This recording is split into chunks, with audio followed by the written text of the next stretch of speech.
এবারে ঢাকা রিপোর্টার্স ইউনিটির নির্বাচনকে ঘিরে জমে উঠেছে সাংবাদিক সমাজে উৎসবের আমেজ। নির্বাচন পরিচালনা কমিটির চেয়ারম্যান হিসেবে দায়িত্ব পালন করছেন এম এ আজিজ। মোট ভোটার সংখ্যা 1952 জন। এবার দেখে নেওয়া যাক কোন পদে কে লড়ছেন। সভাপতি পদে প্রতিদ্বন্দ্বিতা করছেন আবু সালে আকন, মোহাম্মদ রকুনুজ্জামান, মুরসালিন নোমানী এবং তহিদুল ইসলাম মিন্টু। সহ সভাপতি পদে লড়ছেন হালিম মোহাম্মদ ও মেহেদি আজাদ মাসুম। সাধারণ সম্পাদক পদে লড়ছেন মাহমুদুল আহসান, মইনুল আহসান এবং মইনুল হাসান সোহেল। যুগ্ম সম্পাদক পদে মোহাম্মদ জাফর ইকবাল বিনা প্রতিদ্বন্দ্বিতায় নির্বাচিত হয়েছেন। অর্থ সম্পাদক পদে লড়ছেন নিয়াজ মাহমুদ সোহেল ও শাখাওয়াত হোসেন সুমন। সাংগঠনিক সম্পাদক পদে প্রতিদ্বন্দ্বিতা করছেন আখতারুজ্জামান, এম এ জসিম, মোহাম্মদ সলিমুল্লাহ মেজবা, সাইদ শিপন, সোলাইমান সালমান ও সুশান্ত কুমার সাহা। দপ্তর সম্পাদক পদে মোহাম্মদ রাশিম বিনা প্রতিদ্বন্দ্বিতায় নির্বাচিত হয়েছেন।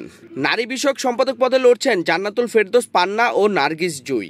তথ্য প্রযুক্তি ও প্রশিক্ষণ সম্পাদক পদে আছেন দেলোয়ার হোসেন মহিন এবং মাহমুদ সোহেল।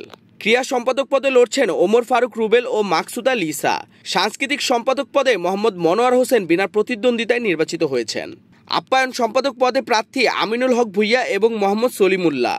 কল্যাণ সম্পাদক পদে রফিক মৃধা বিনা প্রতিদ্বন্দ্বিতায় নির্বাচিত হয়েছেন। এছাড়া কার্যনির্বাহী সদস্যের 7 পদে লড়ছেন মোহাম্মদ নাইমুদ্দিন, আলামিন আজাদ, আলী আজাদ, মোহাম্মদ মাহফুজুর রহমান, মোহাম্মদ আব্দুল আলিম, মোহাম্মদ আখতার হোসেন, মোহাম্মদ মাজহারুল ইসলাম, মোহাম্মদ রেজাউর রহিম, সুমন চৌধুরী ও সৈয়দ আখতার সিরাজি।